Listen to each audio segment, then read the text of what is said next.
Bueno, pues muy buenos días a todos y en primer lugar daros las gracias por asistir a la presentación del libro de Marga Sánchez Romero, Prehistorias de Mujeres, sobre todo pues con esta climatología que estamos teniendo en estos días. Veníamos recordando, bueno, Marga llegó ayer y estuvimos ya juntas y esta mañana también veníamos recordando pues que esto se gestó hace más de 6 meses. Invitamos, las compañeras Asun Lucía y yo, organizamos este año el curso dedicado a Patrimonio, Arqueología y Museos de Género en la Universidad Internacional Menéndez Pelayo e invitamos a Marga, como no podía ser de otra manera, como ponente.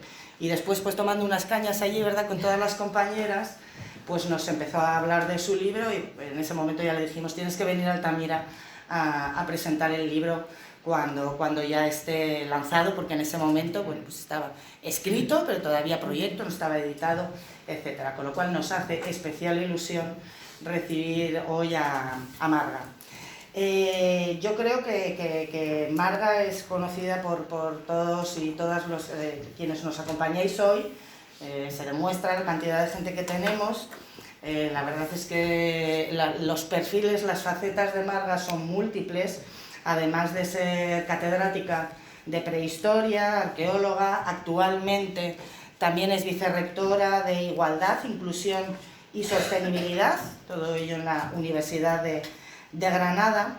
Su principal interés como investigadora es reivindicar la importancia del papel de las mujeres y la infancia en las sociedades prehistóricas, y ella, junto con otro grupo de compañeras, hace unos años crearon el proyecto Past Women, que tiene como objetivo dotar de visibilidad a las líneas de investigación en arqueología e historia vinculadas al estudio de la cultura material de las mujeres. Por lo tanto, Marga es investigadora, Marga es docente, Marga es gestora, pero yo querría destacar su faceta como divulgadora. Marga ahora es una influencer de las redes sociales, hay que decirlo así, y además está fenomenal que en nuestra disciplina pues haya mujeres como Marga que den a conocer nuestro pasado y nuestro presente también en las redes sociales, y no solo, porque ya sabéis que ella también es colaboradora habitual en el condensador de Fluzo, en la 2 de Televisión Española. Además, bueno, pues ella ha recibido, por ejemplo, el Premio Carmen de Burgos a la divulgación feminista de la Universidad de Málaga y Premio Granada, Ciudad de la Ciencia y la Innovación, en la categoría Mujeres en la Ciencia. Marga, por lo tanto, ejerce activamente la arqueología feminista. Ella realiza estudios de mujeres del pasado, basándose en datos científicos, es decir, no es una arqueología de ficción, es una arqueología científica, reivindicando nuestro papel en la historia. Y su libro habla de eso, pero no solo habla de las mujeres del pasado, sino que habla de las mujeres de hoy, y cómo hoy podemos entender muchas situaciones a partir del pasado, y cómo, a través de esa reivindicación, de esa visibilidad de las mujeres a lo largo de la historia, pues incluso podemos mejorar el futuro. Y no me queda más pues que agradecerle su presencia aquí. Marga, pues bueno, es compañera, es amiga, le seguimos pues porque es la línea de pensamiento que desde el Museo de Altamira también estamos desarrollando y apoyando, y estamos más que agradecidas porque hayas venido a presentar tu libro, Prehistorias de Mujeres, y ahora pues todo para ti. Adelante. Muchas gracias. Ahí estás. Un aplauso para la directora.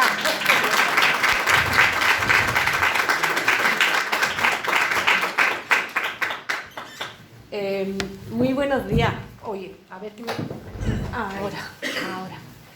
Muy buenos días. Muchísimas gracias, primero, que un sábado por la mañana, con este tiempo, estéis aquí llenando esta sala. Es muy emocionante. Las gracias las tengo que dar yo, o sea, desde el principio, las gracias las tengo que dar yo por haber llenado esta sala, porque el Museo de Altamira, con todo su equipo, me haya invitado a participar esta mañana, a presentar el libro esta mañana aquí en Altamira, lugar mítico donde los haya, para la gente que nos dedicamos a la prehistoria, qué mejor sitio que Altamira. Y es una maravilla estar aquí, es una maravilla estar aquí. Y además estar aquí en un sitio en el que realmente se entiende muy bien lo que yo cuento en el libro, se entiende muy bien. Y como digo, estoy muy contenta. Y quiero empezar con esta imagen y con estas palabras. Esto es un extracto de una entrevista que le hicieron a José Antonio Lasera y que decía, no creo que haya ningún artículo, de hecho no hay, no hay en los últimos años, en los años 80 hay varios, ¿vale? Pero dice, no creo que haya ningún artículo dedicado a negar que las mujeres fueran autoras del arte rupestre paleolítico, ni tampoco ninguno afirmándolo, pero tampoco recuerdo nada escrito que atribuya el arte en exclusiva a los hombres, pero y aquí es donde Lasera dispara. Salvo la ilustración que ha elegido para tu artículo, ver arriba, muy reciente, no recuerdo ninguna en la que el autor del arte paleolítico sea una mujer. Y esto es lo significativo y la consecuencia de una actitud sesgada, discriminatoria y acientífica respecto a la mujer, como si fuera una verdad evidente e incuestionable que el arte paleolítico fuera cosa de hombres como el soberano. Yo ya me podría levantar de la mesa porque la conferencia ya está dada, ¿vale? O sea, ya está. Esto es lo que intentamos explicar y eso es lo que yo intento explicar a través del libro. Que desde el presente hayamos negado que las mujeres estén en determinados lugares, que desde el presente hayamos afirmado que el valor de las cosas que hacen las mujeres es uno, no significa que fuese así en la prehistoria. Eso es lo importante que eso es lo importante que tenemos que desmontar aquí. Yo siempre cuento que yo estoy muy contenta de haber escrito este libro y es un libro que he escrito ahora y que no podría haber escrito hace 10 años, o hace 15 años, o hace 20 años. Porque yo también he crecido en estos últimos 20 años. Yo siempre cuento que yo no nací con esta perspectiva. Yo estudié una carrera en la que a mí nadie me habló de mujeres más allá de las mujeres típicas de Isabel la Católica, etcétera, etcétera, ¿vale? Nefertiti, Isabel la Católica y 4 más, que están incluidas dentro de un modelo de poder y de gobierno, pues que es la estructura patriarcal dominante y que la que seguimos teniendo en la actualidad, ¿no? Entonces, más allá de esas mujeres, a mí no me habló nadie de otras mujeres. Yo hice una tesis doctoral sobre industria de piedra tallada, sobre la producción lítica, en la que yo no veía personas. Estaba mirando piedra. Miraba piedra, miraba el retoque, miraba cómo se había hecho, miraba de qué se había hecho, miraba dónde estaba. Pero yo no veía personas. Y fue cuando estaba terminando la tesis cuando dije, esto no es lo que yo quiero hacer. Yo no entiendo la arqueología en este sentido. Yo estoy muy contenta de mi tesis, estoy muy orgullosa.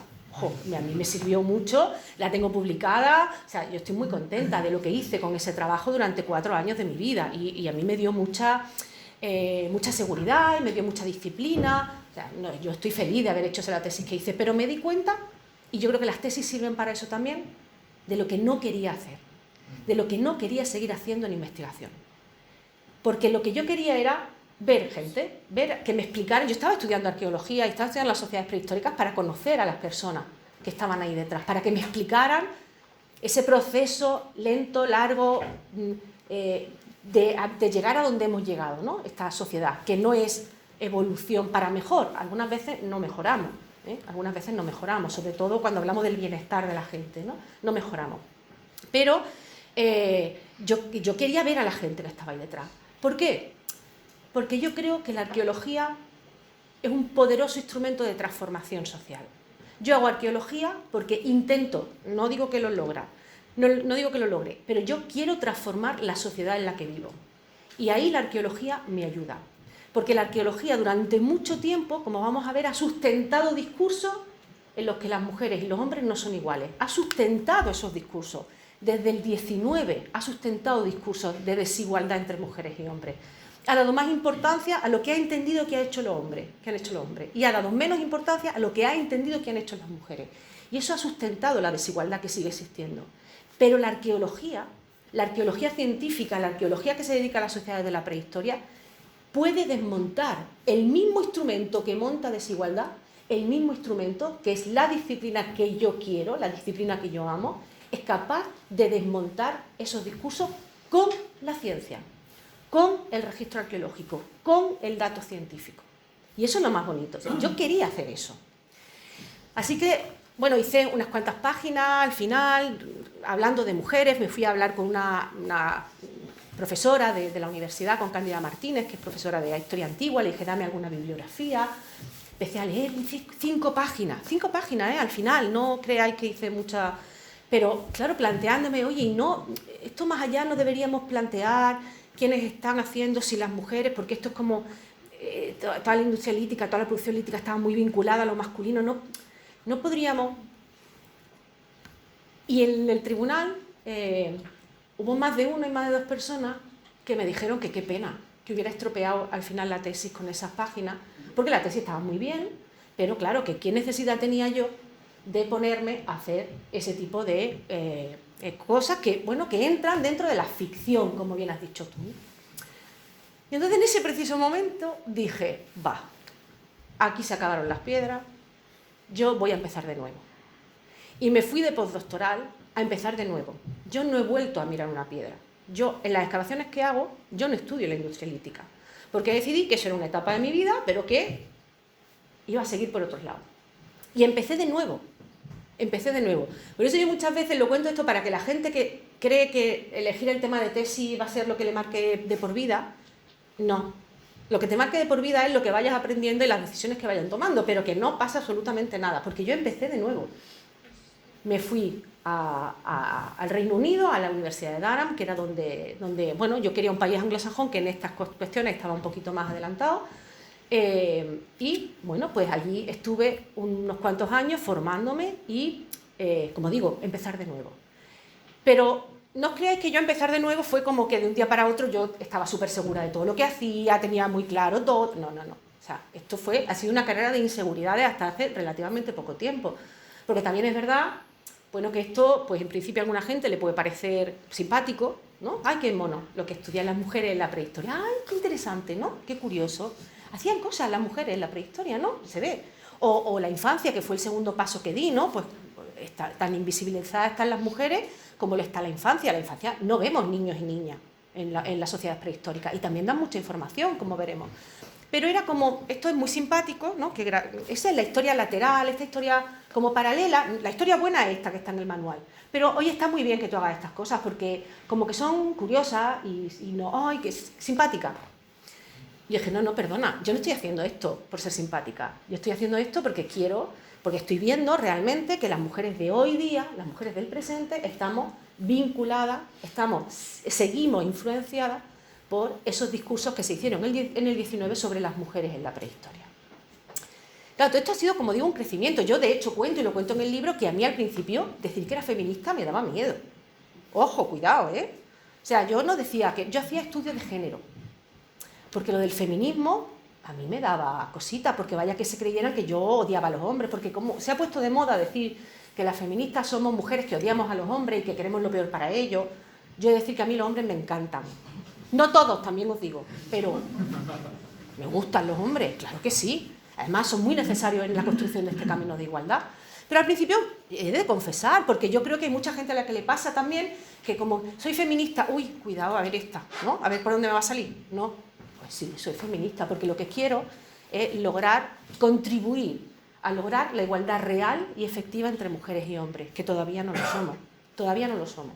¿Y hemos avanzado mucho? Mucho, en este país se ha avanzado muchísimo, pero nos queda. Y ojo, nosotras no somos las protagonistas del mundo. Hay otras mujeres en muchas partes del mundo que lo están pasando muy mal hoy. Y por eso también hay que luchar. Hay que luchar por las que están aquí, pero por todas las mujeres. Con sus casuísticas, porque las mujeres no somos ese ser homogéneo que ha generado, ¿no?, la historia, ¿no? Las mujeres son muy diversas, no todas queremos lo mismo, no todas estamos en las mismas circunstancias, no todas tenemos el mismo entorno. Pues hay que trabajar en ese sentido. Y por eso mi empeño, yo ahora lo digo, claro, con mucha tranquilidad, que soy feminista, claro que sí, soy feminista. Por supuesto es casi la única etiqueta que me pongo, no me pongo otra, pero es así. Es así. Como digo, todo esto es un proceso de aprendizaje, de equivocarte, de que te den muchos palillos también de vez en cuando, porque cuando no eres simpática es que que estás distorsionando el pasado. Porque claro, hablar de mujeres en el pasado es distorsionar el pasado. No hablar de ellas no es hacer ciencia objetiva completamente. Si solo hablamos de hombres, estamos haciendo ciencia de verdad. Si metemos a las mujeres por medio, estamos haciendo política. Porque ya estamos intentando ahí a ver lo que querrán metiendo aquí a las mujeres por medio. Bueno, pues yo, y por eso el libro está escrito con mucha ciencia detrás. O sea, todos los ejemplos están hechos y al final hay una pequeña bibliografía con publicaciones científicas en las revistas estas que nos gustan tanto, que son Impacto Fantástico, IQ1, IQ100, esas todas están ahí. Toda la información que yo vuelco está ahí. Ahora, eso sí, intento, porque he escrito un libro que no quiero que sea para la gente que sabe de prehistoria, esa ya que se lea los artículos. Yo he hecho un libro para gente que no sabe de prehistoria. Y precisamente es la gente en la que estoy más interesada en llegar. A la gente que la sociedad de prehistoria le parecen algo como lejano, como inalcanzable. No, ya veréis, como no, es que son como nosotras, son como nosotros, en muchos aspectos de la vida. Entonces, claro, eso es lo que pretendo. Y lo hago interpelando, como habéis visto, si quienes lo habéis leído ya, hay mucha interpelación, porque yo quiero dirigirme a cada una de las personas que estáis en esta sala. Quiero dirigirme directamente a que os preguntéis lo que yo me estoy preguntando, a que me escuchéis y me contestéis. Que hay mucha gente que me está contestando, ¿eh? O sea, por ahora todo fenomenal, yo estoy muy contenta, pero hay mucha gente, yo estoy alucinando, porque desde el día 11 de octubre que salió el libro, no hay un solo día, quizá haya habido un par de días, en 3 meses y pico, en el que no haya habido nadie que me haya puesto un mensajito en Twitter o en Instagram o por Facebook de una foto, de un comentario del libro, y yo estoy alucinando con esta cuestión, ¿no? Gente que no sabe de prehistoria y que se acerca al libro a conocerlo, ¿no? Entonces, bueno, pues en ese camino estamos, en ese camino de decir, oye, vamos a ver si es que esto que nos han contado aquí con tanta seguridad y ay, ¿por qué no le damos ¿por qué no lo miramos otra vez? ¿Por qué no le damos una vuelta, ¿no? Y esto es el libro. El libro tiene como 2 grandes bloques. En un primer bloque lo que hago es intentar conocer cuáles son las causas por las que la arqueología ha olvidado a las mujeres. Y para eso, para hacer eso, lo que hago es que me voy al siglo XIX, a la segunda mitad del siglo XIX. Porque en ese momento, cuando la arqueología se conforma como disciplina científica, como saben, la arqueología en ese momento y todas las ciencias la hacen hombres de la élite intelectual y económica. O sea, no la hacen todos los hombres, la hacen unos hombres que están situados socialmente en unos lugares determinados.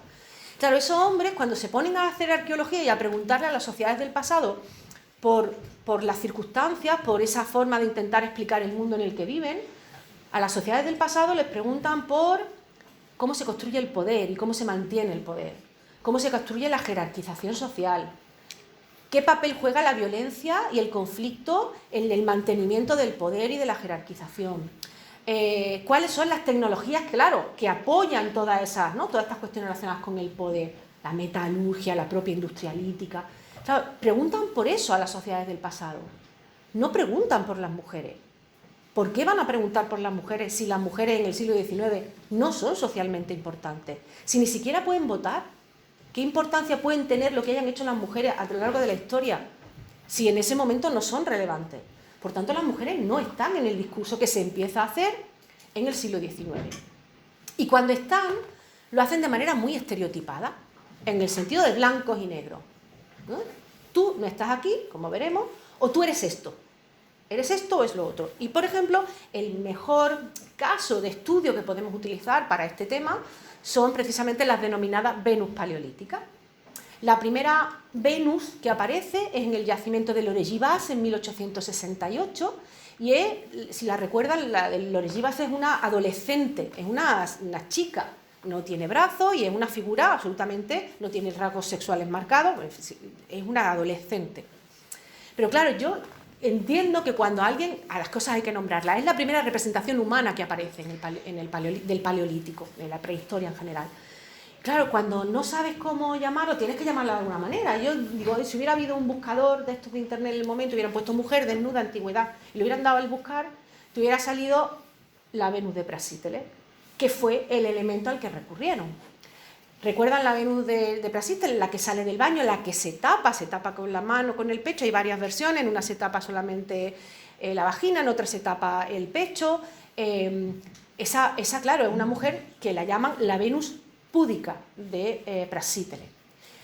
Y dicen, pues esto igual, es un poquito más antiguo, pero esto igual. Y de hecho a la pobre de Lorellí-Bas la llaman la Venus impúdica porque claro, no se tapa, es que no tiene brazos, tampoco puede taparse mucho, pero la llaman la Venus impúdica. Fijaros, o sea, fijaros cómo estamos construyendo la idea.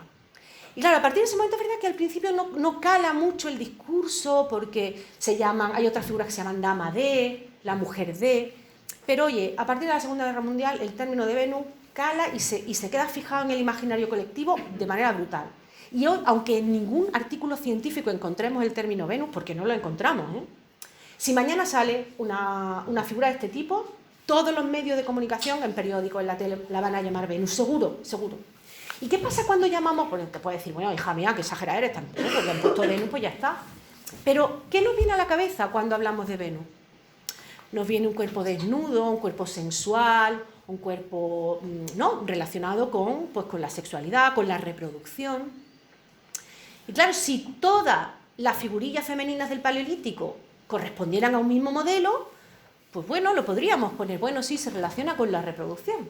Pero es que cuando nos ponemos a hablar de las decenas de figurillas del Paleolítico que existen, resulta que hay adolescentes, que hay mujeres de una edad avanzada, que hay mujeres que tienen vestido, que hay mujeres que están adornadas, que tienen gorro, que están embarazadas, que no lo están.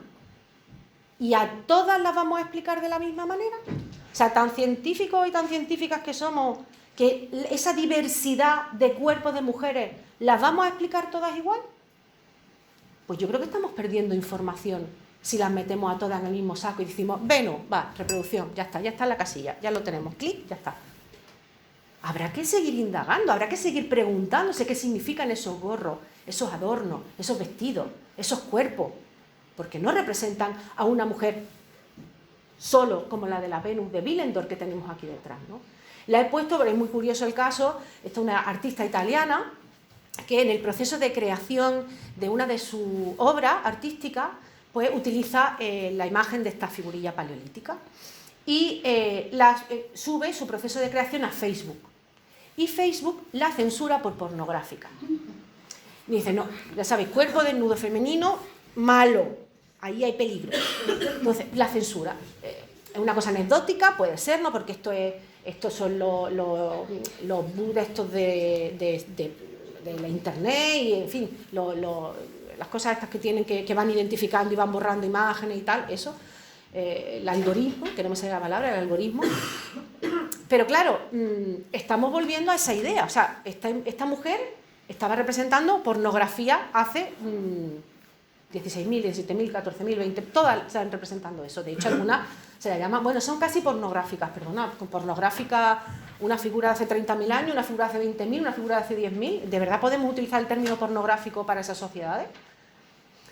Claro, pero nos meten en esa casilla estamos. De hecho, el propio Museo de Historia Natural de Viena, que es donde está esta figurilla, se dijo, mira, nadie se ha quejado nunca porque la figura estuviera desnuda aquí en el museo. Pues yo creo que no deberíais tildarla, ¿no? En fin, es anecdótico, pero es la realidad. Esas mujeres, las mujeres, cualquier figura femenina en el pasado, corresponde a esa imagen de, bien de maternidad, reproducción, bien de sexualidad. Es que tenemos hasta retratos de mujeres. Tenemos retratos realmente. No significan lo mismo todas las... Igual que no significan lo mismo todo el arte rupestre que tenemos, no significa lo mismo, tampoco la figura femenina, el cuerpo de las mujeres en el Paleolítico significa lo mismo. La pobre tuvo que salir diciendo, oye, ojo, que soy arte antiguo y no porno, ¿no? Como dice ahí. Bien, pero el situarnos en un sitio determinado hace que neguemos que estamos en otro. Y esto de las negaciones ha sido como muy... ¿no? La caza. Las mujeres no cazan.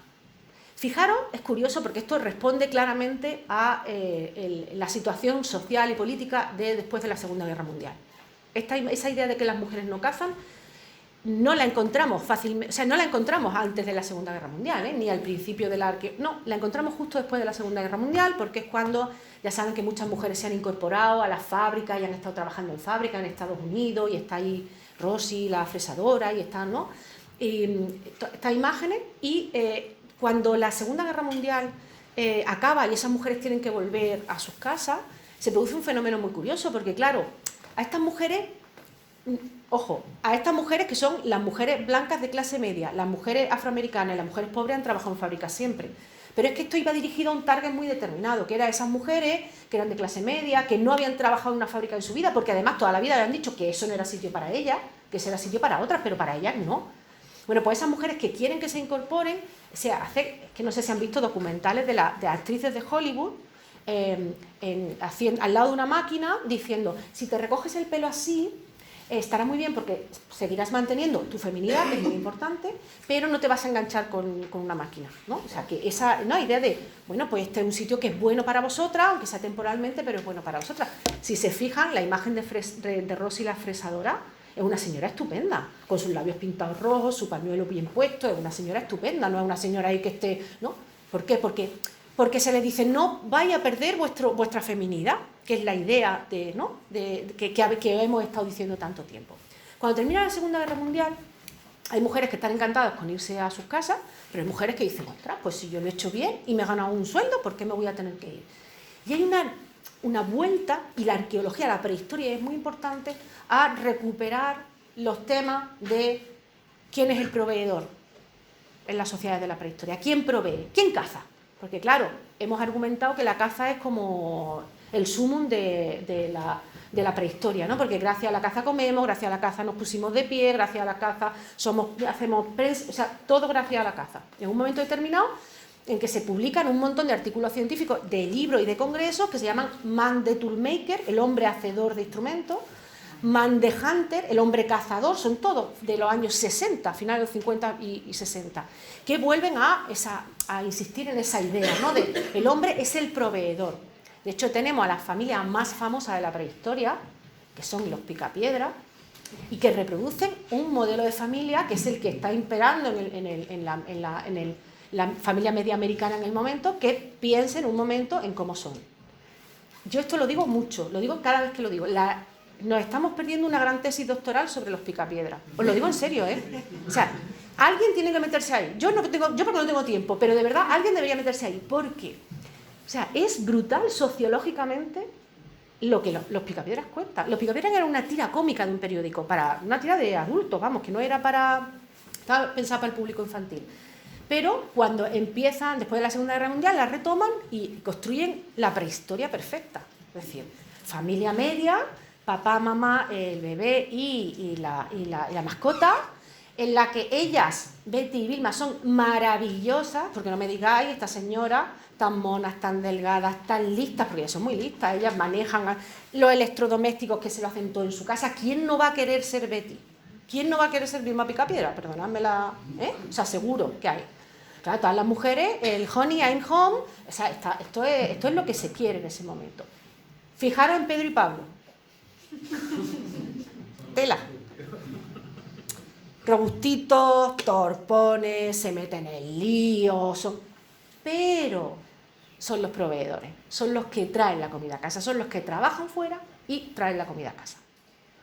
Entonces se construye una imagen, además, bueno, aparte de eso, que toda la cantidad de electrodomésticos que se venden, esas fábricas que han estado haciendo armas, se transforman en fábricas de electrodomésticos, y es el boom del electrodoméstico en Estados Unidos. Y ellas lo tienen todo, el lavaplatos, la máquina de coser, la aspiradora, la trituradora, todo, lo tienen todo, claro, es que de verdad que merece una tesis doctoral. Yo espero que algún día alguien que esté sentado en algún sitio diga, la voy a hacer yo, porque es maravillosa. Pero como digo, se construye toda una idea de la caza. Y claro, a partir de ese momento, las mujeres no estamos en la caza, no estamos. Hasta que, de pronto, sale un yacimiento de estas características, como el de Vilamaya Pachá, un yacimiento de hace 9.000 años en Perú, en el que hay una sepultura de una señora de unos 17, 19 años que tiene todo el armamento para la caza mayor, para cazar vicuñas. Y entonces, en ese momento, por fin el mundo descubrió que las mujeres cazaban. Entonces la noticia dio la vuelta al mundo. Salió en todos los periódicos, todas las mujeres cazan. Entrevistaron a una antropóloga estadounidense, Pamela Geller, que en una de estas cadenas de la NBC o la CBC, una de estas, le preguntan, ay, estarás muy contenta porque por fin se ha descubierto que las mujeres cazaban. Y dice, ya, a ver, que nosotras llevamos diciéndolo mucho tiempo, que yo estoy contenta de que esta noticia haya hecho que la gente se dé cuenta y que se rompa una idea, ¿no? Pero que las mujeres cazan lo sabemos hace muchísimo tiempo, muchísimo tiempo. De hecho, hoy en este momento, en algún lugar del mundo, es muy probable que haya una mujer cazando. Porque hay muchas poblaciones en las que las mujeres cazan. Y además no solo se caza con arco y flecha, con lanza, es que el trampeo también es caza. Es que la onda también es caza. Es que no nos olvidemos. Es que cazar un mamut, ¿para qué tanto? Quiero decir que cuando a lo mejor un conejo te viene mejor, o a lo mejor un ciervo te viene mejor que cazar un mamut. A ver si es que nos vamos a volver locas ahora, ¿vale? Entonces, claro, todas estas cuestiones siguen redundando en la idea de que las mujeres estamos apartadas, hasta que aparecen ejemplos como este. De hecho, cuando se pusieron a estudiar las mujeres de la misma época, en las sepulturas de la misma época con armas, que se habían estudiado como se estudiaban antes. Hay armas, es un hombre. Hay adornos, es una mujer. ¿Cuántos errores se han cometido así? Entonces, cuando se han puesto a revisar otra vez, se ha descubierto que el 20 y el 30% de las sepulturas con armas de esta cultura son de mujeres. Por tanto, ¿son las mujeres las únicas que cazan? No. ¿Son las que más cazan? No. ¿Pero cazan? Sí. Ya está. Ya está. Vamos a dejarlo aquí y ahora después retomaré. Lo mismo pasa con el arte rupestre. El arte rupestre ha hecho falta una huella dactilar para que en un momento determinado la gente entienda que las mujeres también pintaban. Y claro, mi pregunta es muy simple. ¿De verdad hay algún dato científico? Porque si lo hay, que me lo digan y yo me replanteo todo esto. Pero ¿de verdad hay algún dato científico que pueda realmente afirmar que las mujeres no han pintado nunca, en ningún momento histórico, en ningún lugar del mundo? ¿De verdad alguien puede afirmar eso? No.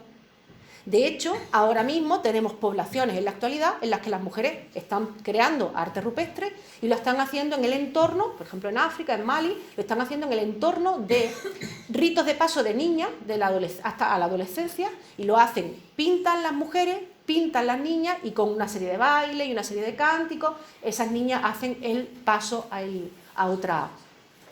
la adolescencia, es un rito de paso. ¿De verdad alguien puede afirmar? Bueno, pues ha hecho falta una huella dactilar. A las mujeres no hace falta la huella dactilar, no hace falta el ADN, no hace falta el isótopo. Da igual, aquí lo tenemos, no pasa nada, no pasa nada. Pero hace falta la huella dactilar.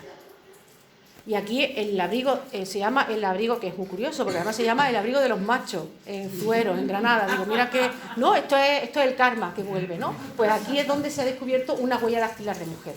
Pero hasta este momento, o sea, y ahí está también, esta noticia dio la vuelta al mundo, las mujeres pintan. Por fin se ha descubierto que las mujeres pintan. Ay. Claro que, o sea, de verdad, porque el arte rupestre es diverso. Tiene muchísimas explicaciones distintas, muchísimas motivaciones distintas, no es todo igual. O sea, vamos a trabajar también en ese sentido, ¿no? En que a mí no, es que eres tú quien me tienes que demostrar a mí que las mujeres no han pintado nunca, para hacer ese tipo de afirmaciones, ¿no? O que las mujeres no se mueven, que las mujeres, pues en su casica, que está muy bien, pero que no se mueven. Algunas veces nos hacen falta hallazgos tan espectaculares como este de la mujer de Egbert, bueno, veis cómo esta es una señora que muere en Dinamarca, pero el entorno, el medio en el que está enterrada hace que, al contrario de lo que nos pasa normalmente, lo que desaparezca sean los huesos y tenemos el tejido, porque el agua que hay es un agua que se carga los huesos, pero que acaba con los huesos, pero que mantiene los tejidos. Entonces, claro, aquí tenemos un ejemplo maravilloso de lo que es la movilidad de una mujer de la Edad del Bronce, de hace unos 4.000, 3.500, 4.000 años. Esta mujer murió en Dinamarca, que es donde se encontró su cuerpo, pero nació en la Selva Negra, en Alemania. Y lo sabemos por el primer molar. Nosotros podemos estudiar, gracias a los isótopos, gracias a la química, podemos estudiar la composición de la dentina y podemos ver la huella isotópica, la huella química, y compararla y saber de qué lugar del mundo, estudiando esas huellas, esas mismas tierras en otros lugares del mundo, podemos saber dónde esa persona, por ejemplo, el primer molar se forma durante los primeros años de vida, dónde esa persona nació. Y esta mujer nació en la Selva Negra. como digo, un hallazgo excepcional, tiene 23 centímetros de pelo. Bueno, pues esos 23 centímetros de pelo les han permitido, a mí no, ya me gustaría, les han permitido reconstruir los 23 últimos meses de su vida.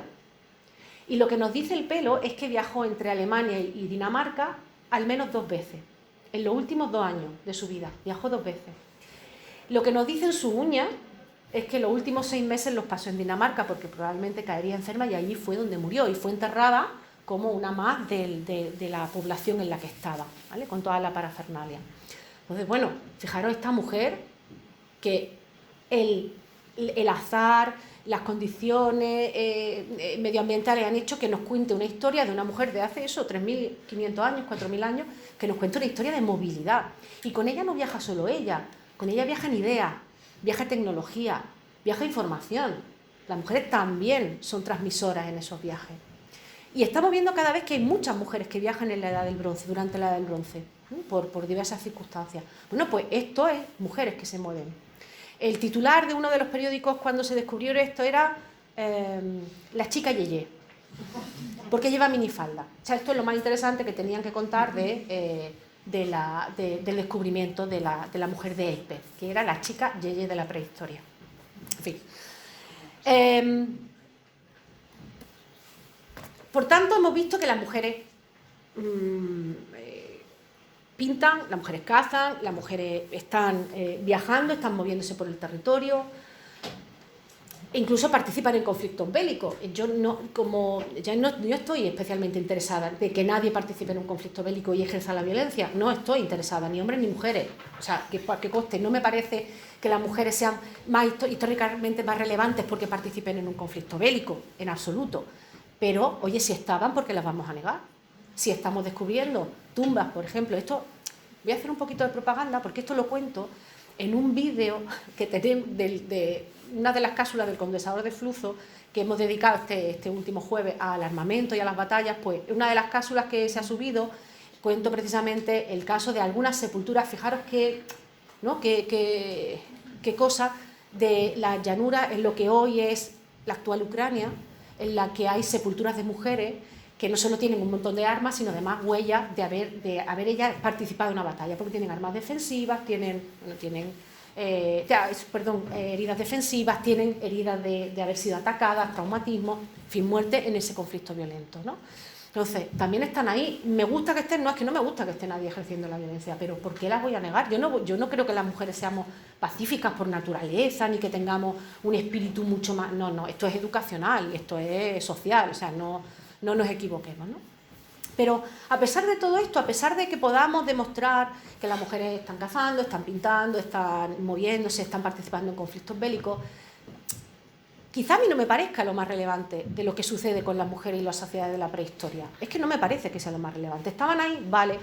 Es que la cosa es que hemos decidido que esas sean las cuestiones relevantes, ¿no? Que las cuestiones relevantes tengan que ver con esos ámbitos que os he mencionado, ¿no? Porque así hemos construido la historia.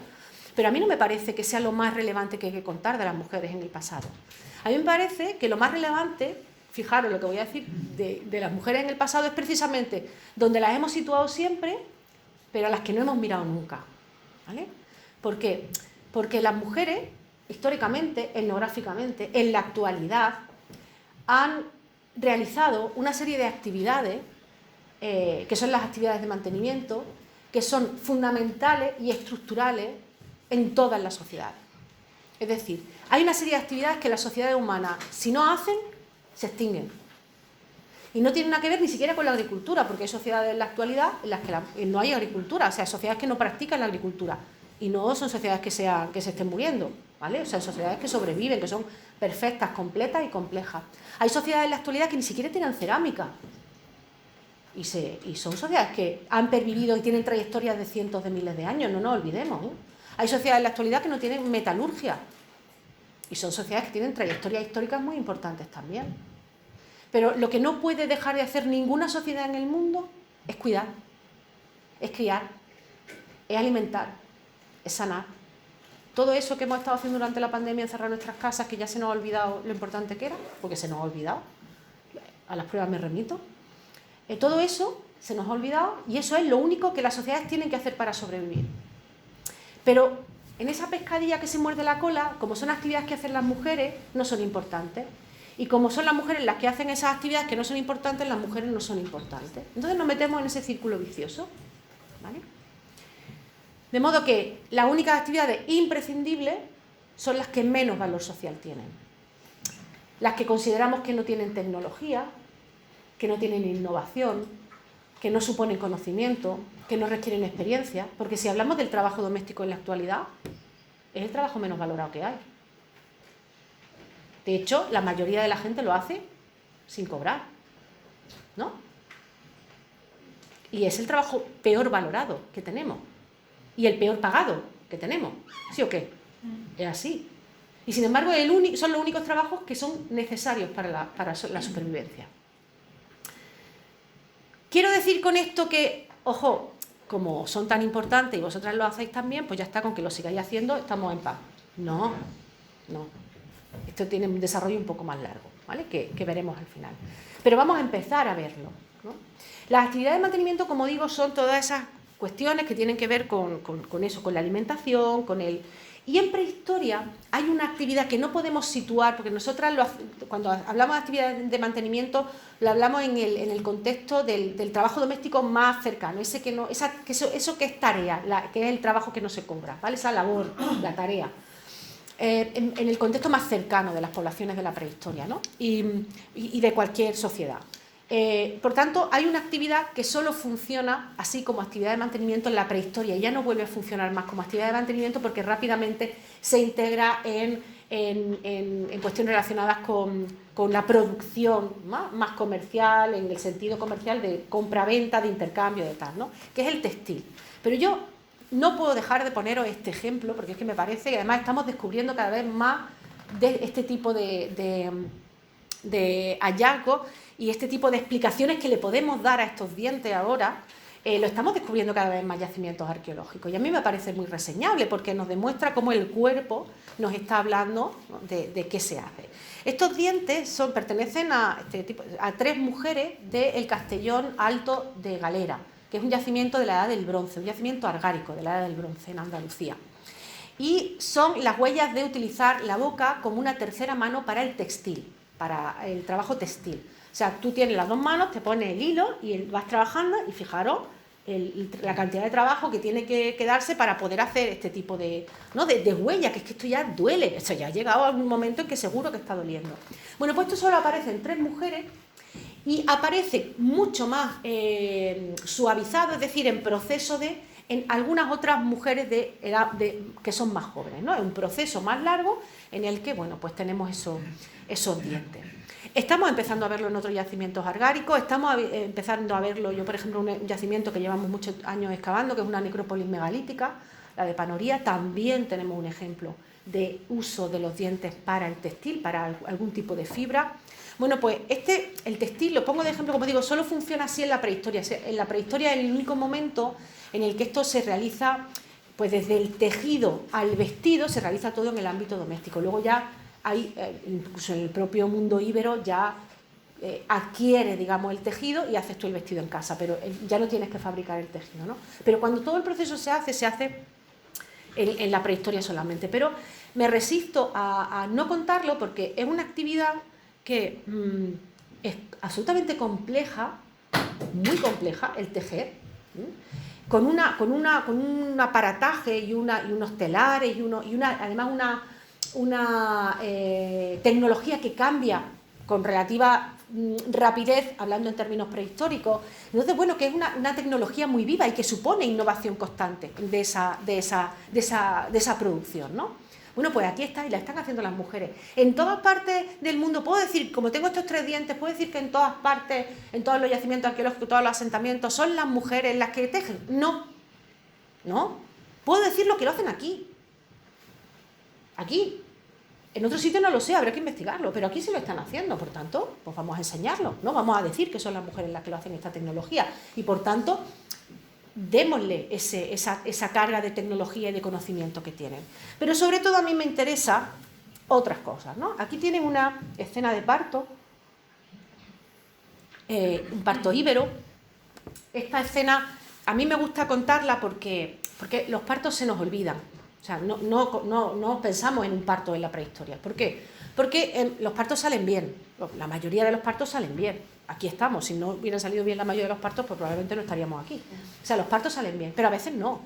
Pero hemos asumido que este tema del parto y lo que veremos después del destete y de la lactancia son elementos absolutamente naturales, que no hay que explicarlos, porque es la naturaleza. Entonces, la naturaleza no hay que explicarla. Pero realmente no es así. En un parto hay mucha cultura, porque no todo el mundo, no todas las mujeres paren igual. No todas las mujeres tienen las mismas necesidades, no todas las mujeres utilizan el mismo equipamiento para parir, no todas las mujeres paren de la misma forma. Por tanto, aquí hay cultura detrás de un parto, que no estamos viendo. Y no la estamos viendo porque no nos interesa. Pero hay.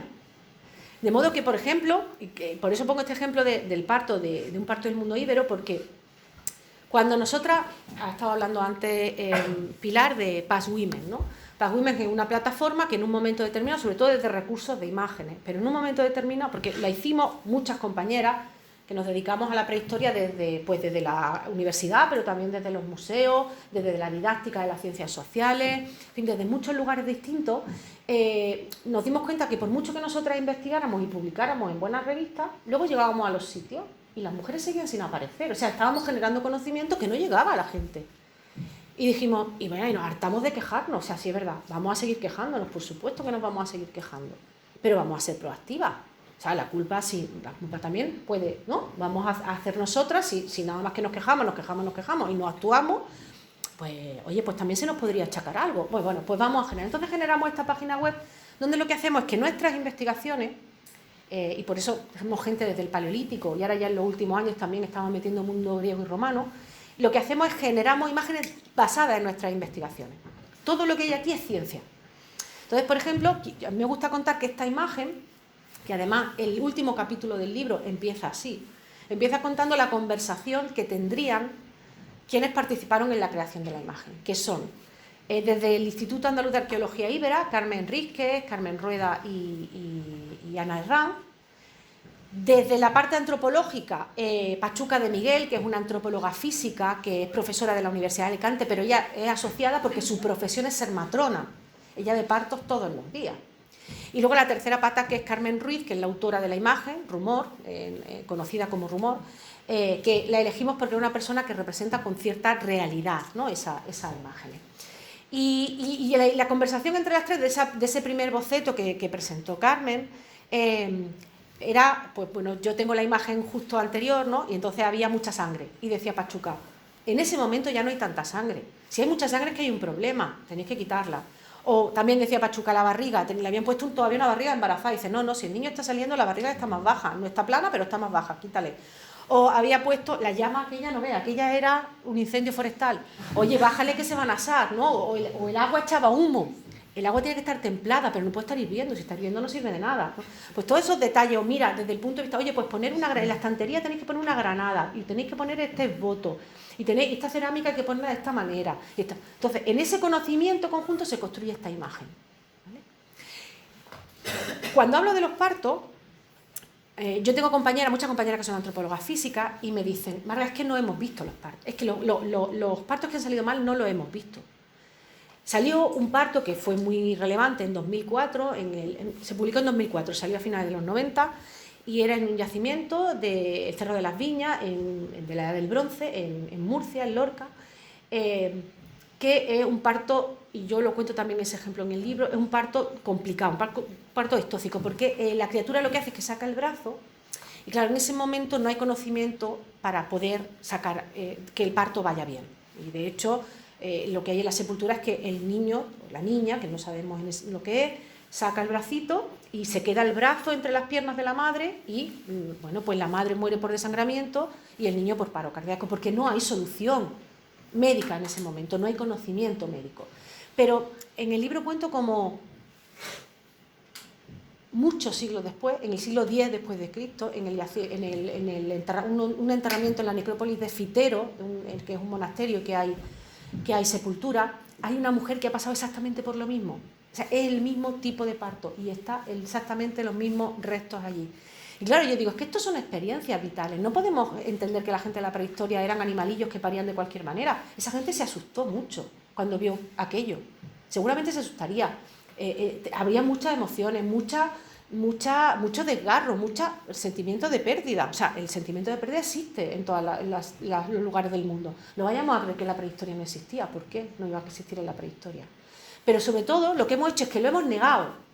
Y lo hemos negado tanto que a mí hay antropólogas físicas que me dicen: debe haber muchos neonatos o fetos a término en las bolsas de la fauna. Porque cuando no se ven, porque yo que excavo muertos, yo ya nunca excavo sepulturas sin una antropóloga o un antropólogo físico al lado, ¿vale?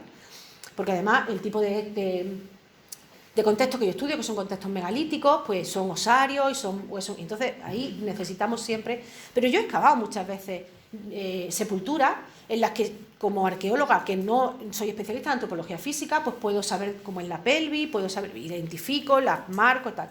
Pero si veo 4 o 5 huesecillos chiquitillos, son de conejos, de animales que se han metido, que yo... O sea, hay mucha gente que dice, es que, porque ni siquiera hemos planteado la posibilidad de que eso sea otra cosa que no sea animales. Bueno, pues están empezando a salir partos. Desde que estamos empezando a hablar de partos, están empezando a salir partos en yacimientos argáricos. Porque ahora la gente piensa que puede encontrárselo. Y como pienso que puedo encontrármelo, cuando veo algo que me extraña, digo, oye, ¿y si fuera esto? Fijaros, porque claro, aquí por mucha metodología que vayamos a enseñar de ADN y de isótopos, que nos ha venido fenomenal, porque claro, como las mujeres lo necesitamos, pues nos ha venido fenomenal que esa metodología exista. Pero no nos olvidemos nunca de que lo importante en ciencia es hacer la pregunta adecuada. Porque si no hacemos la pregunta que tenemos que hacer, da igual lo que encontremos. Lo importante en ciencia son las preguntas que le hagamos al registro. En arqueología es que si no, no tiene sentido ninguno. O podemos hablar de esa primera parte de la crianza, ¿no? De la lactancia, igual. Yo lo cuento en el libro también, ¿no? Un ejemplo que pongo en el libro. Cuando yo tuve a mi hijo, iba paseando con él por la calle y me paraban, ¡ay, qué bonito! Claro, como ya no los vestimos de rosa y azul ni les ponemos pendientes, la gente lo primero que te pregunta es qué es, porque claro, no sabes lo que es, ¿no? Antes veía, ¡ay, una niña rosa y pendientes, niña! No los tiene niños, ahora ya...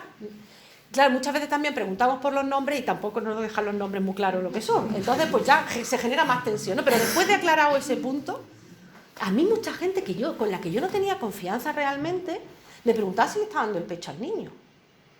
Entonces yo al principio contestaba sinceramente y siempre me equivocaba. Siempre. Porque si le decía, en distintos momentos, si le decía que sí, si le estaba dando el pecho, me decía, ¿y entonces para qué están los biberones? Luego déjalo ya, que va a tener el niño colgado. O, en el otro caso, no, ya no se lo doy. Porque es que yo... Eso es que no te lo pones bien. Si te lo pusiera bien, porque la leche... Siempre había una... O sea, yo llego a un momento en que decía, ¿qué querrá que le conteste? Para decirle lo que quiero, lo que creo que quiere que le diga. Porque, ¿no? Porque el tema de la lactancia, y en la actualidad lo vemos con el dar en público, no dar en público, con tener espacios, con no tenerlo, es absolutamente cultural, pero es que ha sido también así en la prehistoria. No nos equivoquemos, en la prehistoria también había elementos culturales y sociales que estaban influenciando. ¿Por qué? ¿A quién se desteta antes? ¿A las niñas o a los niños? Pues depende. Hay veces, hay sociedades en la prehistoria que se destetan ante las niñas, y hay sociedades en las que se destetan ante los niños, y son por motivaciones siempre distintas. Hay sociedades, por ejemplo, hay un yacimiento del bronce, la Motilla del Azuer, en Ciudad Real, en el que hay niños masculinos, o sea, cuando digo niño es niño, que ya han pasado la edad de seguir amamantándose, pero que están enfermos, y entonces les siguen dando el pecho durante más tiempo a ver si pueden hacer que sobrevivan, ¿no? O sea, un elemento de salud. Estos son decisiones sociales, que muchas veces digo, la prehistoria todo es mucho más natural, porque es todo mucho mejor, porque la prehistoria habría que volver a la prehistoria. No tenemos que volver a la prehistoria, nunca, en ningún caso, ¿vale? No es como ayer era natural. Es verdad que teníamos relaciones con nuestro entorno que eran mucho más sanas que las que tenemos nosotros en la actualidad, sin duda, pero volver a la prehistoria, perdona, no, que estamos muy bien donde estamos, ¿no? Pero claro, esa idea de que todo esto es mucho más natural, que entonces todo es mucho mejor, no. Pero podemos saber cuándo empieza el destete, porque cuando las criaturas beben solamente leche materna, están en un nivel trófico muy distinto al de los omnívoros, los que comemos de todo, ¿no? Digamos. Entonces, cuando empiezan a introducirle esos elementos de dieta de adultos, es cuando empieza a cambiar la curva. Entonces, podemos saber muy bien, podemos saber alrededor del año, algunas veces alrededor de los 6 meses. Entonces, podemos estudiarlo bien cuando tenemos poblaciones. Bueno, pues eso es una cosa en la que podemos establecer comparaciones entre lugares distintos y sociedades distintas, ¿no? Pero aquí hay mucha tecnología, porque no me digan ustedes que quien inventó el biberón, pues no hizo un avance tecnológico importante. De pensar, y hay biberones de todo tipo, hay biberones de cerámica, pero es que hay biberones que están hechos con la ubre de una cabra seca, que la meten dentro de un cuerno de cabra, le quitan el pito, le cortan al final, y ahí es donde mete la leche de otros animales. O sea, esto es tecnología también. A ver si no vamos a creer que tecnología es solamente hacer un bifá y no es hacer un biberón. O el cuidado, todo el conocimiento que hay alrededor del cuidado. En el libro pongo un montón de ejemplos de poblaciones que están utilizando remedios medicinales de árboles, y lo sabemos hasta las poblaciones neandertales, lo sabemos por el sarro de los dientes, y estamos ahí investigando y saben que se mastica el sauce porque es el ácido acetil salicílico. Eso es una maravilla, pues eso es cuidado, eso es conocimiento también de eso. Y son cosas que, ¿significa que solo lo hicieron las mujeres en la prehistoria? No. Lo que estoy diciendo es que como hemos agrupado esto en torno a las mujeres, no lo hemos mirado porque no lo hemos considerado importante. Yo no estoy diciendo que esto del cuidado, de la alimentación, sea solo cuestión de mujeres en la prehistoria. No. Estoy diciendo que porque desde el presente hemos considerado que solo era de mujeres, no lo hemos investigado. Y no sabemos muchas cosas que podríamos saber, ¿no? Pues esto es Millares, esta es una imagen de Millares, una recreación de Millares, de cómo ahí, como después de una noche de vela, ¿no? de vigilia con un niño que está enfermo, bueno, pues ahí hay medicina, hay objetos que sirven precisamente para el cuidado, ¿no? O elementos como el aprendizaje y la socialización, porque aquí entramos con la infancia. Si no hemos mirado a las mujeres, a la infancia tampoco la hemos mirado. Y en este país jamás nos vamos a poner de acuerdo en hacer una ley de educación, ¿verdad que no? ¿Por qué? Porque genera ciudadanía. Y sin embargo, esa importancia que le damos a la educación en la actualidad, porque está generando ciudadanía, entendemos que en las poblaciones del pasado no ha sido significativa. Y en las poblaciones del pasado, el aprendizaje y la socialización son también instrumentos para sostener esas sociedades, para sostener o para romper esas sociedades, el aprendizaje y la socialización. El aprendizaje, como vemos aquí, es el aprender a hacer, y la socialización, que es el aprender a ser, que son dos cosas distintas. Yo veo aquí niñas que seguro que aprenden no solo en el cole, sino también del entorno en el que están. Saben perfectamente quiénes son, no, porque han sido educadas o están siendo educadas en unos parámetros determinados, y hay mucho aprendizaje que se hace desde el entorno, ¿no? Que hay enseñanza arreglada, pero hay otra mucha enseñanza que no están tan arregladas. Y aquí tenemos un ejemplo de esa socialización, de ese paso, un rito de paso íbero, en el que las niñas, en un momento determinado, se cortan las trenzas y las depositan en santuario. Lo sabemos porque evidentemente el pelo no nos ha quedado, desgraciadamente, pero sí nos han quedado los aros de hierro, que sabemos que se utilizaban para eso porque lo tenemos en representaciones, en escultura y en iconografía, y por tanto pues sabemos que son para eso, ¿no? Pero claro, aquí, y decirlo en un museo, y en un museo como este, que es un museo que se preocupa por estos temas, entro en un tema de debate con el que ya casi voy a terminar, pero entro en un tema de debate que creo que es muy interesante y que tiene que ver con las representaciones, con lo que hacemos con esa cultura que vamos metiendo a los niños y a las niñas en la cabeza con pues, cosas que pueden ser más o menos sutiles, pero que hacen mucho daño, ¿no? Y es cuando una niña o un niño, da igual, entra a un museo, ¿no? Entonces el niño va a ver en ese museo a gente que se parece a él, porque en las representaciones va a haber muchos más hombres que mujeres, y va a haber hombres que estén haciendo cosas en primer plano porque son las cosas importantes. Va a haber hombres, no va a verse a él, porque como he dicho, niños y niñas tampoco hay muchas representaciones en los museos, pero va a haber a alguien que está con la metalurgia, con la caza, haciendo arte rupestre. Entonces va a haber a señores que son como él, o sea, como él va a ser, o como su padre, o como su abuelo, o como su tío va a ser, ¿no? Y va a entender que los hombres han formado parte de la historia. Las niñas van a entrar y no van a ver mujeres en primer plano, o muy pocas mujeres, o van a ver mujeres en un segundo plano y además haciendo esas cosas que hemos considerado, que hemos puesto en el segundo plano en la historia, que es teniendo un niño en brazos, con una olla al fondo, pero no las ponemos en primer plano, no, las ponemos al final. Claro, yo entiendo, porque yo lo hago cuando voy a un museo de ciencia, yo en el museo de ciencia me lo creo todo. Me hablan de las estrellas, de la circulación de la sangre, yo me lo creo absolutamente todo, porque no tengo por qué poner en duda, yo no sé aquello, entiendo que quien lo ha hecho lo sabe. Pues entiendo que la gente que entra a un museo de arqueología, cuando vea eso, entienda que ese discurso es el que tiene que ser, porque quien ha hecho eso sabe de lo que está hablando. Y eso inmediatamente sitúa a las niñas en posición de desigualdad. Inmediatamente. Porque son ellos los que han construido la historia. ¿Cómo vas a pedirme derechos? ¿Cómo quieres ser igual que yo? Si tú no has estado participando en la historia como yo he estado. ¿Cómo vas a querer ser igual que yo? Si tú no eres importante para la sociedad. ¿Cómo puedes pedirme eso? Entiendo que haya gente que entienda que por qué las mujeres vamos a tener que tener los mismos derechos que tienen los hombres, si nosotras no hemos hecho lo mismo que ellos. ¿Por qué? Luego nos extrañamos cuando, como se publicó no hace unos cuantos años en Science, las niñas de 6 años se consideran menos capaces que sus compañeros de la misma edad. ¿Por qué?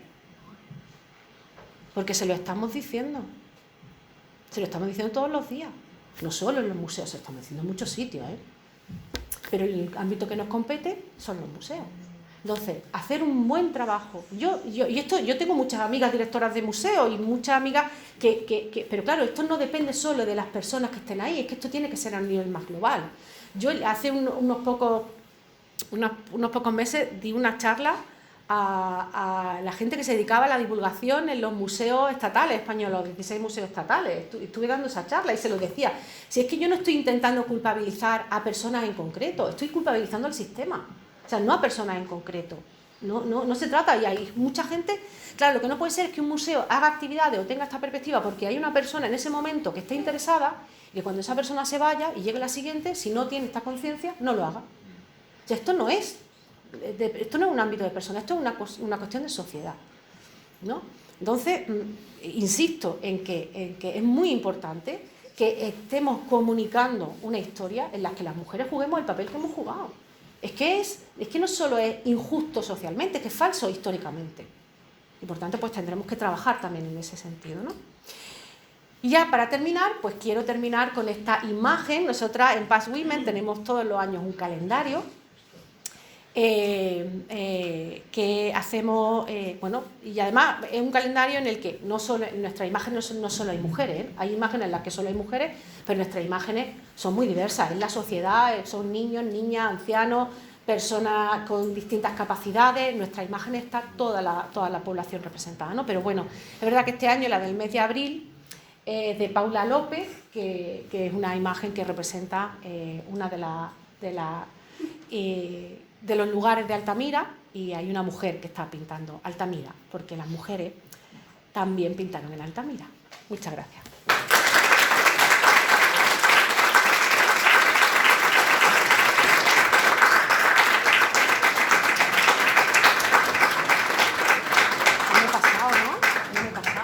Perfecto. Bueno, muchas gracias, Marga, y bueno, abrimos incluso un turno de preguntas, pues si alguien quiere plantearle a Marga, a ver, alguna pregunta entre el público.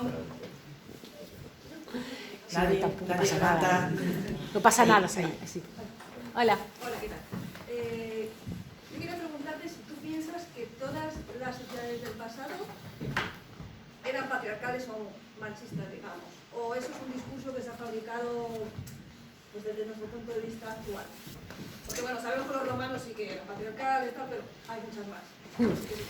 A ver, ahora mismo no tenemos conciencia científica, o sea, no tenemos ningún dato científico para afirmar que haya habido alguna sociedad matriarcal en el mundo, ¿vale? No digo que no existan, digo que no tenemos pruebas científicas, ¿vale? Hay sociedades en las que las mujeres tienen mucho poder. Por ejemplo, y no podemos confundir el matriarcado, que es el poder por norma en manos femeninas, con la matrilinealidad, es decir, que la línea de sangre vaya por la madre, o con la matrilocalidad, es decir, que cuando se casan dos personas se vayan a vivir al pueblo o al lugar de residencia de la mujer. Esas son dos cosas distintas.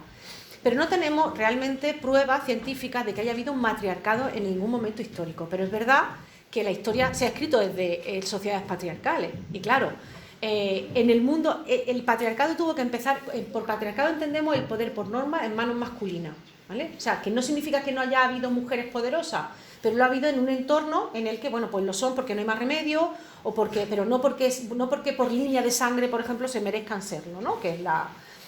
entonces, es verdad que si en el mundo griego y romano ya está tan institucionalizada la desigualdad y el patriarcado, con los textos escritos, con la filosofía, con todo, si eso está tan institucionalizado, tuvo que empezar bastante antes, ¿no? Las desigualdades empiezan, antes lo estábamos comentando, ¿no? ¿Cuándo surge la desigualdad? Es una pregunta que es muy importante y que en este país ha intentado contestar de manera magistral, a mi entender, Almudena Hernando, que es una catedrática de prehistoria de la Complutense de Madrid, que es maravillosa, y que ella sí que se ha sentado a preguntarse por la desigualdad, ¿no? Cosa que yo le agradezco mucho porque nos ayuda a las demás a construir, ¿no? Entonces, Almudena siempre explica que la desigualdad, tanto la desigualdad entre hombres como la desigualdad entre hombres y mujeres, debió empezar de una manera muy sutil, casi sin darse cuenta. Alguien de pronto vio que tenía más. Sobre todo, esas desigualdades empiezan cuando son sociedades que producen, ¿no? Cuando la neolítica, el paleolítico, todo el mundo hace prácticamente lo mismo y entonces ahí no cabe la desigualdad. Pero cuando las sociedades empiezan a producir, en un momento determinado hay alguien que tiene más que otro, pero es muy poquito. Entonces, si Pilar tiene más que yo, pero es muy poquito, ella está siendo consciente de que tiene más que yo. Y dice, uy, esto está bien. Pero yo no soy consciente, porque como es un poquito yo no soy consciente. Entonces, a partir de ese momento, yo no voy a protestar en ese momento, pero Pilar va a decir, yo el año que viene voy a ver si tengo más. Y además no solo voy a pensar que tengo más, sino que voy a pensar cómo te puedo decir a ti que si yo tengo más es por divinidad. O sea, es que es normal que yo tenga más que tú. Y se empieza a generar discursos. Estos son cientos de años, ¿eh? Es que esto no es... O sea, si de pronto ella es desigual a mí, yo te digo, ¿dónde va? ¿Dónde va? Pero si no me estoy dando cuenta, llega un momento determinado que esto pasa cientos de años y llega un momento en que la desigualdad ya... Porque hemos generado discursos en la que yo me creo que la desigualdad es lo mejor que hay y que yo estoy viendo donde estoy siendo inferior o desigual. Entonces, claro, esos son procesos muy largos, ¿no? para explicar esto. Entonces, eso ha debido empezar en el Neolítico y desarrollarse poco a poco hasta llegar a sociedades que son absolutamente desiguales, como en la griega y la romana, en la que ya además es una cuestión institucional y a partir de ahí se ha seguido desarrollando a lo largo del tiempo. Pero no tenemos pruebas de sociedades matriarcales, o sea, con evidencia científica en ningún momento, en ningún lugar del mundo, ¿vale? Que no significa que no hayan existido, porque nosotros tampoco sabemos lo que pasa en todas las sociedades del mundo a lo largo de la historia, ¿eh? O sea, no nos creemos que estamos contando la historia del mundo, que no la estamos contando. Estamos contando una parte de la historia de un mundo que nos interesa, pero no de todo. Bueno, ¿hay alguna pregunta más? ¿Algún interés? ¿Alguna curiosidad más? Sí, ¿hasta qué punto está calando todo este discurso que me ha parecido admirable en el sistema actual? Sobre todo museístico. Pues mira, ¿Qué tipo de ayudas, qué tipo de desarrollo, qué tipo de concienciación?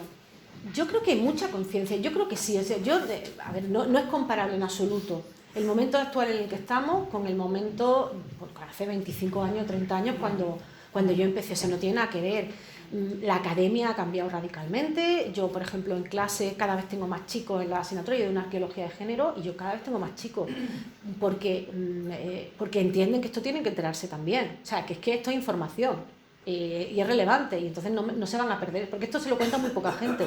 Entonces yo, tanto en el máster como que doy una arqueología de género, como en el grado de arqueología, que doy una arqueología de género, yo tengo cada vez más chicos y es de las asignaturas que más... Ahí estamos siempre compitiendo con la antropología física, pero es una optativa que es la que suele tener más alumnado. Y hay muchos chicos, porque claro, si esto no me lo está contando nadie, yo me voy a enterar a ver qué cuenta esta. A lo mejor luego no voy a hacer una arqueología de una perspectiva, pero yo me quiero enterar, ¿no? Y también en la investigación ha cambiado mucho la cosa. Es decir, también en la investigación ahora esto, pues porque estamos generando conceptos, estamos generando teorías que son aplicables a otros momentos y a otros grupos sociales, porque tampoco sabemos todo de los hombres, ¿eh? Lo que pasa es que, bueno, que hemos decidido que hay hombres que son importantísimos y que son los que cuentan la historia, y hay hombres que no se cuentan tampoco la historia, pero esos chicos, poneros vosotros y alguno que lo cuente, porque yo ya no tengo más, no me da más. Pero también es un elemento importante contar esas masculinidades históricas que no se han contado, y que no todos son guerreros súper altos y que lo sabían todo, ¿eh? Había de todo. Entonces, también en investigación está cambiando la cosa, y también en los museos está cambiando la cosa, porque yo sobre todo, o sea, yo creo que las exposiciones temporales son mucho más complicadas de cambiar, porque además no dependen, como digo, del personal, si es que yo las quiero mucho, si es que no dependen del personal, sino que... Y es verdad que en las temporales es otra cosa, en las temporales sí se está notando el cambio, porque cuando tú empiezas una temporal desde el principio, si tienes un poquito nada más que de conciencia, ya estás preocupándote por esto. Y sobre todo, una cosa que nosotros hemos hecho mucho, intentamos hacer mucho desde Paz Women, es concienciar a quienes generan las imágenes, porque muchas veces te dicen hazme un poblado neolítico y no te dan más. Entonces quien hace la imagen pues dibuja un poblado neolítico como lo entiende y pone señores ahí, no se pregunta si pone más mujeres, porque es lo que suelen hacer, ¿no? De hecho, yo una de las cuestiones, nosotros montamos un seminario taller sobre representación, porque en un congreso en el que estuvimos, la mesa anterior había sido una de dibujantes y de ilustradoras, y la mesa de después, como no íbamos a comer juntos, se quedaron, y la mesa de después, que eran mesas cortas, era sobre arqueología feminista y nuevas formas de difusión y tal, ¿no? Y entonces ahí estuvimos criticando los museos, las ilustraciones y tal, y todo en la primera fila. Yo decía, verás tú, cuando salgamos nos van a dar aquí, vamos. Y entonces un chico levantó la mano y dijo, ¿sabes lo que te digo? Que yo hago eso, pero es que yo no lo quiero hacer. Es que yo eso que estás contando es verdad, es que yo lo hago, pero es que me estoy dando cuenta ahora. Fíjate, es que no lo ves, de verdad que esto no se ve hasta que se ve. Y una vez que lo ves, estás perdido. Entonces él dijo, yo quiero que me enseñes a no hacer esto, Iñaki Dieguez. Yo quiero que me enseñes a no hacer esto. Y ahí estamos. Entonces, claro, la gente cada vez es más consciente. Yo, por ejemplo, he notado un cambio radical en las revistas de divulgación histórica. O sea, uno de los últimos números de Despertaferro dedicado al Neolítico es una maravilla. Es una maravilla. ¿Por qué? Porque entienden esto, han entendido a la hora de hacer los dibujos, las ilustraciones, han entendido que en las sociedades neolíticas, fíjate qué cosa, había de todo. Fíjate qué cosa, ¿no? Y de hecho dedicaron un número al Paleolítico, y en la portada, bueno, recreando un poco la ilustración de Arturo Asensio, también era una mujer pintando el techo de Altamira.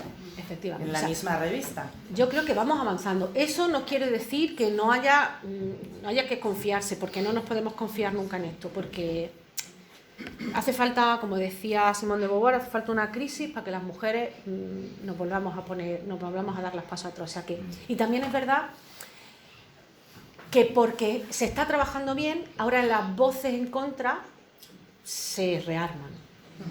Si no estuviéramos haciendo nada, si esto no fuera un tema de debate, no fuera un tema de dar una conferencia, probablemente nadie se preocuparía por esto. Pero es verdad que ahora, en los últimos años, sí que estamos notando vueltas a discursos que no se escuchaban, pero porque estamos más fuertes. Y yo creo que eso es importante también. ¿Y qué ocurre cuando hacen estudios retrospectivos y encuentran cosas que cambian lo que hasta ahora se sabía? Sin dar el paso a mostrarlo a la sociedad, ¿cómo se recibe dentro de vuestro campo el asumir que ha habido un error, y el error ha sido por fallo científico, efectivamente, o por ego, o por lo que sea, y les toca asumir que ahí hay que hacer un cambio, pero que el cambio además tiene que ser real, es decir, partimos de lo que hemos encontrado, partimos de la teoría que estaba mostrada, y eso hay que cambiarlo. Dentro de vuestro gremio, ¿cómo se asume ese error? Porque es un error, puede ser desde el punto de vista científico, que no nos hemos dado cuenta que no va a ser eso, pero o les toca al ego de asumir que ese error estaba ahí y no les dio la gana de sacarlo, y ahora se levanta la mano de que aquí esto se sabía y se ha ocultado. O... Hay de todo, porque como en la ciencia la hacemos personas, pues hay de todo. Hay personas que asumen sin ningún problema. Yo he estado diciendo 20 años una cosa y ahora digo otra. Y eso hay gente que lo asume. Porque es que la ciencia es eso. A ver, si es que lo que no podemos hacer es entender que cuando yo escribo un artículo científico sobre una sociedad del pasado, yo debo entender que lo he dicho todo absolutamente y que eso no me lo va a mover nadie de ahí. No, perdona, yo te puedo decir esto con los datos que tengo ahora mismo. Pero si dentro de 3 meses o de un año salen otros datos que dicen otra cosa distinta, es que la ciencia es eso. Es que la ciencia avanza a través de los nuevos descubrimientos y el debate. Y yo te enseño lo que tengo. Y te enseño. Hay que ser, en ciencia, fijaos lo que voy a decir. En ciencia no se puede ser objetiva. Hay que ser honesta. Que a mí me parece que es muy importante. Porque nosotras hacemos ciencia, todo el mundo que está aquí hace cosas, ¿por qué? Porque tiene unas motivaciones intelectuales, políticas, sociales, que nos llevan a elegir un tema de tesis o a elegir un interés determinado. O sea, que esto no es malo. El problema es cuando no se es honesto, honesta. Entonces yo te enseño mi dato científico. Yo te digo, mira, con mi dato científico yo creo que pasa esto. Y tú me puedes decir, bueno, sí, ahora mismo es lo que hay, ahora mismo es lo que sabemos y tal, ¿no? Pero dentro de 3 meses, pues yo misma en mi yacimiento es que... digo, oye, pues mira, acabo de ver que esto funcionaba en esta sepultura, pero en esta funciona de otra manera. Pues esto es el dato científico y esto es que lo que no podemos entender, lo que no podemos pretender es que yo apostole con cada cosa que diga y cierre debate. Eso no puede ser, es que, claro, ese es el problema, que hemos generado discursos autorizados que de ahí no hemos bajado. Entonces eso hay gente que lo asume mejor y hay gente que lo asume peor o gente que no lo asume porque no lo cuenta, ¿no? Simplemente ya no lo cuento y no pasa nada, ¿no? Pero bueno, yo creo que también esa idea, yo creo que es un cambio generacional, ¿no? También esa idea de catedrático y catedrática que estaban sentencia y de que no podías decir nada en contra, yo creo que eso ya está, las generaciones nuevas lo traen de otra manera, ¿vale? Yo creo que sí. Entonces, hay de todo, ¿eh? Yo el otro día un amigo catedrático de prehistoria me llamó y me dijo, Juan Marga, que me estoy leyendo el libro, joder, que yo llevo toda la vida haciendo esto, pero ¿cómo he estado haciendo yo esto toda la vida? Pero si es que yo no me había dado cuenta. Y era un señor catedrático de prehistoria, ¿sabes? Y digo, no pasa nada, si con que te des cuenta ahora, y te dices, pero es verdad, o sea, es que yo no me había dado cuenta de esto. Porque es que, cuando te das cuenta, dices, ahí, ¿cómo ha sido posible que no? Bueno, pues yo creo que lo dejamos aquí y te paso un bolígrafo, sí, porque aquí hay gente interesada en que firmes el libro, y yo se lo feliz. dediques, y te agradecemos una vez más.